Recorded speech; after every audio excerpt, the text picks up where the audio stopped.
Crop, Vice Chairs Choatson and Wallen, and members of the committee. Thank you for the opportunity to speak today. And I know it's been a really long day for you, so I'm going to go really quick so that we can get you out of here. For the record, my name is Darcy Edwards, and I proudly represent House District 31, which includes Columbia County and parts of Multnomah, Washington, and Yamhill counties. I'm here today to voice my strong support for LC 37. During the last legislative session, we introduced a similar bipartisan bill to address the dangers of false reports. Since then, we've convened work groups with all interested and impacted parties, from law enforcement agencies and first responders to community advocates and legal experts. To refine this approach and ensure it balances accountability with fairness, this bill tackles a dangerous and growing problem: false reports that waste precious resources and put lives at risk. In our communities, first responders are stretched thin, and hoax calls can turn routine duties into high-stakes operations, endangering officers and the public alike. Under current law, initiating a false report is a misdemeanor, and it doesn't adequately address cases where negligence leads to an enhanced response, like deploying tactical teams or specialized equipment that results in injury or death.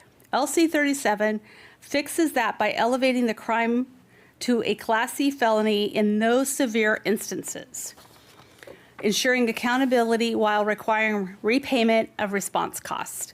It's not about over-punishing. It's about deterring actions that could harm our brave law enforcement and innocent bystanders.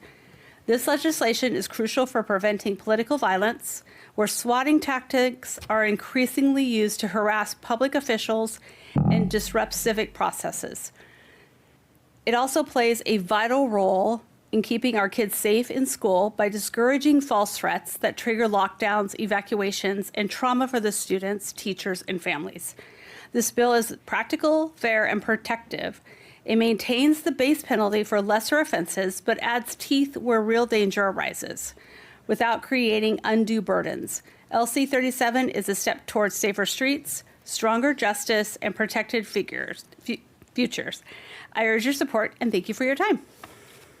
Thank you, Representative Edwards. Representative Tran. In your policy, do you have some kind of preventative measure? I can just imagine our youth doing prank calls and accidentally activating services that would penalize them harshly.